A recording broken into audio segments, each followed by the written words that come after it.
Hello दोस्तों, मेरा नाम डॉक्टर दीपक गर्ग है। I am working as consultant and head orthopaedic surgery at Delhi heart institute and multi speciality hospital Bathinda, Punjab. आज हम एक बहुत ही कॉमन टॉपिक के बारे में बात करेंगे जिसको हम avascular necrosis of femoral head यानी कि एवियन ऑफ हिप बोलते हैं। सोसाइटी में ये कंडीशन काफ़ी कॉमन है।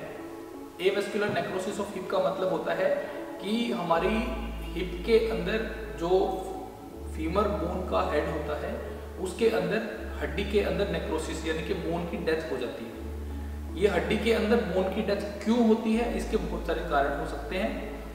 मेजर जो इसका रीजन होता है वो ये होता है कि यहाँ पे ब्लड सप्लाई, खून का बहाव कम हो जाता है। अब खून का बहाव कम होने के कारण बहुत सारे रीजन होते हैं। ऐसा देखा गया है कि जिन लोगों को एट्रोमेटिक यानी कि बिना ट्रॉमा के ये प्रॉब्लम आती है उनमें से 80% तक लोगों में हिस्ट्री मिलती है या तो अल्कोहल की, जो कि क्रोनिक लंबे टाइम से दारू पी रहे होते हैं, या फिर हिस्ट्री मिलती है स्टेरॉयड इंटेक की, लॉन्ग टर्म स्टेरॉयड इंटेक यानी कि ज़्यादा लंबे समय तक जिन लोगों ने स्टेरॉयड लिया होता है। तो बहुत ही कॉमन हिस्ट्री है ये। इसके अलावा चोट लगने की वजह से भी खून का बहाव कम हो सकता है। कुछ ब्लीडिंग डिसऑर्डर्स होते हैं जैसे कि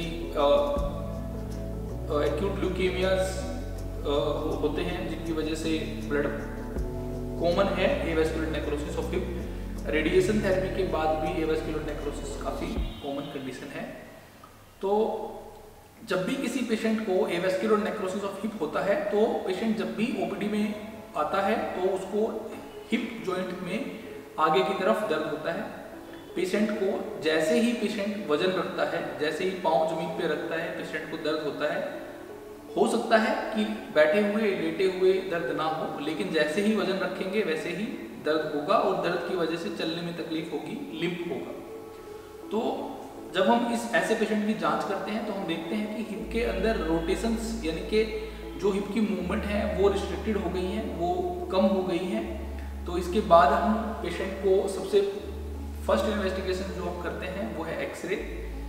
एक्सरे से हमें ये आइडिया लग जाता है कि जो क्या एवियन है या नहीं है, या कोई डाउट है एवियन का या नहीं है। एक्सरे के बाद हमारी जो मेन इन्वेस्टिगेशन होती है डायग्नोसिस करने के लिए वो एमआरआई होती है।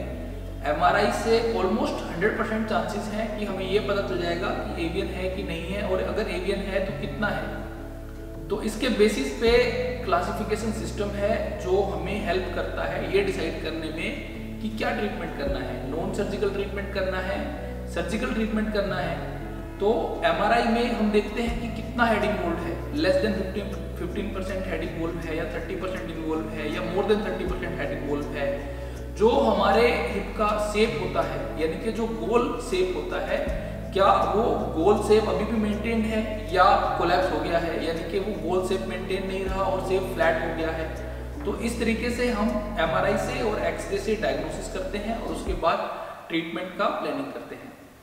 तो यूजुअली जब हमारे पास पेशेंट आते हैं तो हम एक साइड में अगर हिप का दर्द होता है तो भी दोनों साइड के एक्सरे करवाते हैं, क्योंकि ऐसा देखा गया है कि अगर एक साइड में एवियन ऑफ हिप है तो दूसरी साइड में भी कई लोगों को एवियन ऑफ हिप पाया जाता है जो कि एसिम्प्टोमेटिक हो सकता है, यानी कि उस साइड शायद कोई भी प्रॉब्लम ना हो पेशेंट। लेकिन अगर उस साइड को टाइमली डायग्नोज कर लिया जाए तो उसको आगे प्रोग्रेस होने से शायद हम रोक सकते हैं। तो इसके ट्रीटमेंट के लिए अगर हेड का पार्ट इन्वॉल्व कम है और अगर हेड के अंदर नेक्रोसिस, जो हमारा वेट बेयरिंग एरिया है जहाँ पे हमारे शरीर का वजन पड़ता है हेड में, वो वाला पार्ट इन्वॉल्व नहीं है, या 15% से कम इन्वॉल्व एरिया है, या 2 mm से कोलैप्स कम है, तो शायद हम बिना सर्जरी के इसका इलाज कर सकते हैं। बिना सर्जरी के इलाज करने के लिए कोई भी ऐसी थेरेपी नहीं है जो वेल डॉक्यूमेंटेड प्रूवन थेरेपी है। इसके लिए हम कुछ पेशेंट को बोलते हैं कि वजन रख के नहीं चलना है, सेफ साइड में बेड रेस्ट एडवाइस कर सकते हैं। कुछ दवाइयाँ हैं जैसे कि बिसफॉस्फोनेट्स, और भी कुछ दवाइयाँ हैं जो हम एडवाइस करते हैं जिनसे अर्ली कंडीशंस में पेशेंट को बेनिफिट मिल सकता है। अगर हमें लगता है कि कोलैप्स हो चुका है, लेस देन 2 mm कोलैप्स है और पेशेंट सिम्प्टोमेटिक है, चलने में ज़्यादा तकलीफ है, तो हमारे पास 2 टाइप के सर्जिकल ऑप्शंस होते हैं।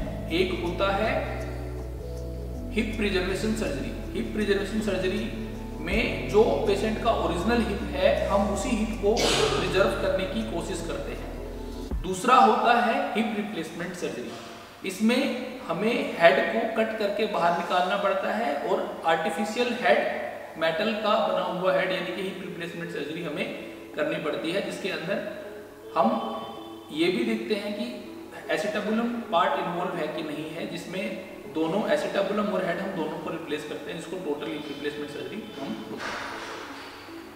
तो जो हमारी हिप प्रिजर्वेशन सर्जरी है, अगर स्टेज अर्ली है तो हिप प्रिजर्वेशन सर्जरी के रिजल्ट कई बार अच्छे हो सकते हैं और हम हिप बचाने में सक्सेसफुल हो सकते हैं। तो ये था हमारा आज का topic, avascular necrosis of hip. इस तरीके की और वीडियोस देखने के लिए हमारे चैनल को लाइक, शेयर एंड सब्सक्राइब करें और इस वीडियो को ज़्यादा से ज़्यादा शेयर करें ताकि सब लोगों तक ये अवेयरनेस फैल सके। So thank you guys, thank you very much.